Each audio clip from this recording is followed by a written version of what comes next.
Bonjour à toutes et à tous et bienvenue pour un nouveau numéro de Metal Missile et Plastic Gun. Aujourd'hui, comme vous pouvez constater, nous allons faire une petite incursion dans le monde de Gundam.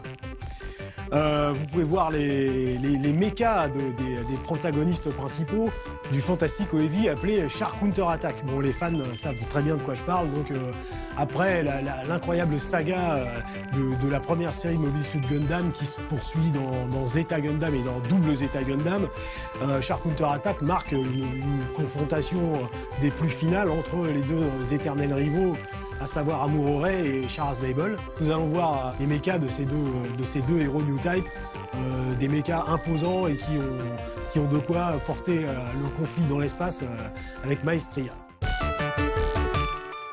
Nous allons commencer par le RX-93. Je vais donc prendre le Sazabi et le mettre hors de vue quelques instants. Voici le RX-93, aussi appelé Nu Gundam, me semble-t-il. Un schéma habituel et très reconnaissable par tous les fans de Gundam et même par les novices, parce que on a vraiment le design de base, la tête bien caractéristique, les Vulcan Cannon sur le front, la couronne, la forme générale, il n'y a aucun doute, c'est du Gundam, c'est du Tomino.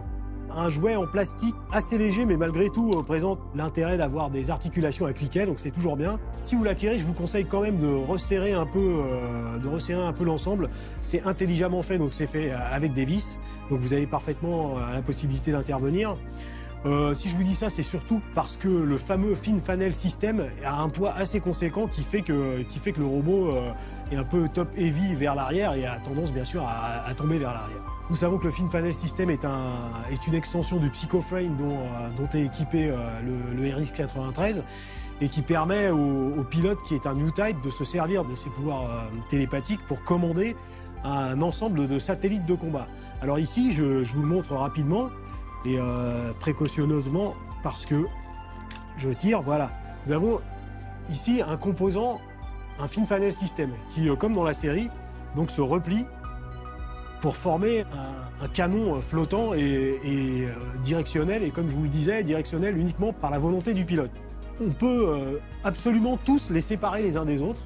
Vous avez donc 1, 2, 3, 4, 5, 6 Fanel System qui se détachent, se désolidarisent complètement les uns des autres. Et puis vous pouvez les mettre dans l'ordre qui vous convient, puisque chaque partie possède un côté des jonctions et de l'autre côté des fentes qui lui permettent de se rattacher à la partie précédente.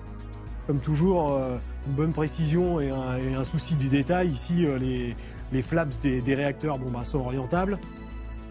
Ce n'est pas terminé, donc bien sûr, le RX-93 est articulé comme il se doit. Il a son fusil laser. Ici, nous avons un bouclier caractéristique de Gundam avec le sigle du New Gundam qui est vraiment superbe, et puis le sigle FSF aussi.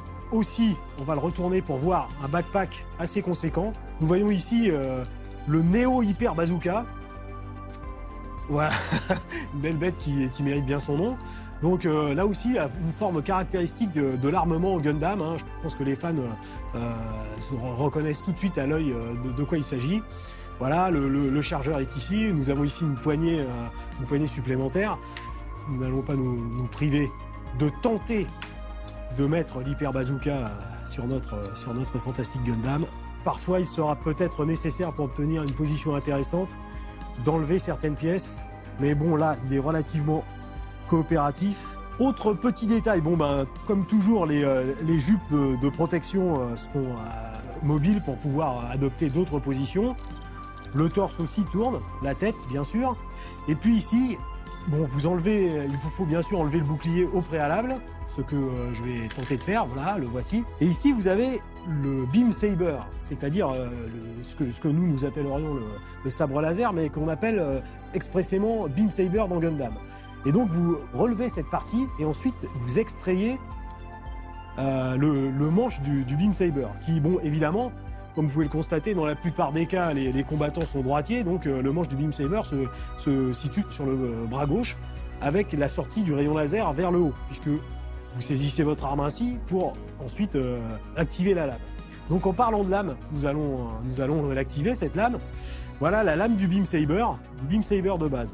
Ce Beam Saber a ce ce petit côté courbe qui est caractéristique d'un katana, d'un sabre japonais, mais aussi du manga de Gundam, où souvent les Beam Sabers sont représentés complètement recourbés, voire presque ronds, pour donner une idée de force et d'élan quand ils s'en servent.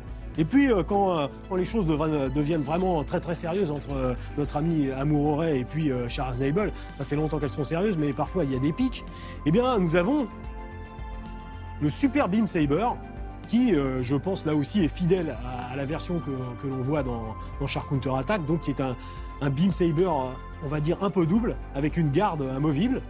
Et ici aussi, vous avez parfaitement la possibilité de mettre la lame correspondante, voilà, que j'installe d'un côté. Et de l'autre côté, on rajoute une plus petite lame qui permet des coups très très rapprochés, et nous obtenons, voilà, le super Beam Saber du RX 93, donc très détaillé, très respectueux de l'original, si j'ose dire, avec tous les accessoires qu'il lui faut. Donc c'est vraiment une superbe bête.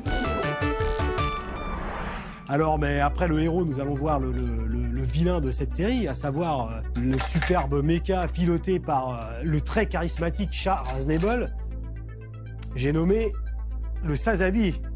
Ah, qui est imposant, vraiment bulky, c'est le cas de le dire, vraiment énorme et intimidant. On reconnaît là aussi les formes du design de base de tous les mobiles sud de Xion. Par exemple le Geradoga et autres DOM avec les grosses jupes sur les jambes. Pareil, les protections des hanches sont vraiment énormes. Là, comme vous pouvez le voir, on peut surélever un peu les flaps qui sont amovibles. Vous voyez, ils sortent.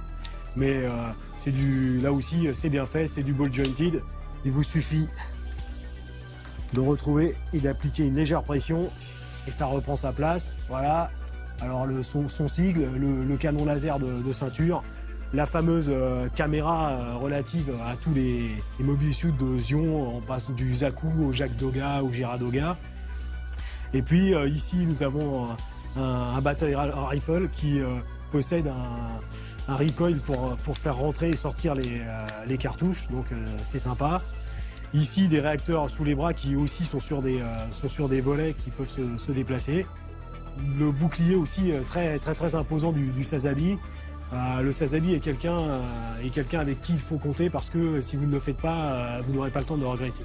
Nous pouvons voir aussi que stocké à l'intérieur du bouclier, nous avons un Beam Axe. Et oui, parce que si en face il y a un Beam Saber, il faut que bien sûr le Sazabi soit équipé de son équivalent, dirais-je, peut-être même de son supérieur, parce que vous allez voir, c'est quand même gratiné. Donc voici le corps du Beam Axe non activé, et quand vous l'activez, vous avez ici la manifestation en laser de l'énergie demandée. Et voilà le Beam Axe.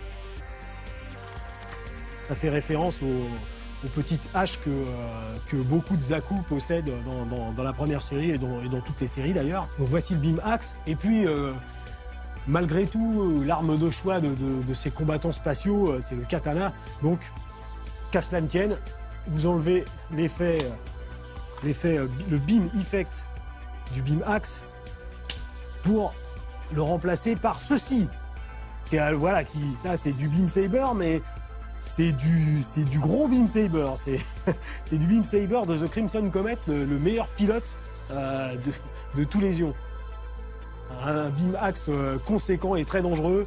Tout à l'heure, on a une seule partie énergétique, ici on en a deux, plus la lame.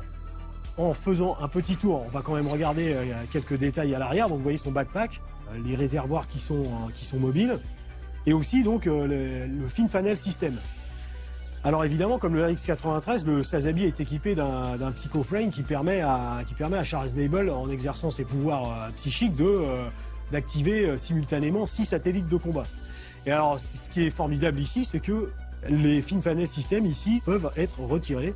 Donc vous ouvrez d'abord le corps du Fin Fanel System, ainsi, hop là, et ensuite les différents satellites de combat peuvent s'éjecter et prennent vraiment la forme qu'ils ont dans le dessin animé. C'est-à-dire que là, vous pouvez le constater, j'ouvre les quatre panneaux qui lui permettent de se déplacer. En appuyant à l'arrière, je fais affleurer un peu plus le canon laser, et vous avez ici une des composantes du Film Final System. Et bien sûr, je vous le répète, vous en avez 6, vous pouvez le faire sur les 6. Je crois qu'il y a aucun doute, sur la nature et sur l'arc scénaristique auquel se rapportent ces deux jouets. C'est vraiment du Shark Counter Attack, c'est vraiment la période du Film Final System.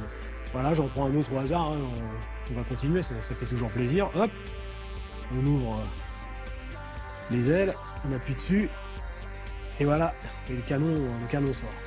C'est superbe, c'est spatial, c'est du Gundam. Voilà, très très bien. Voilà pour notre ami Sazabi.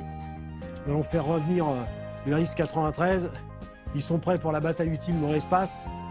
La bataille ultime dans l'espace avec des Gundam. Les jouets sont quelque chose de beaucoup trop sérieux pour être confiés aux enfants.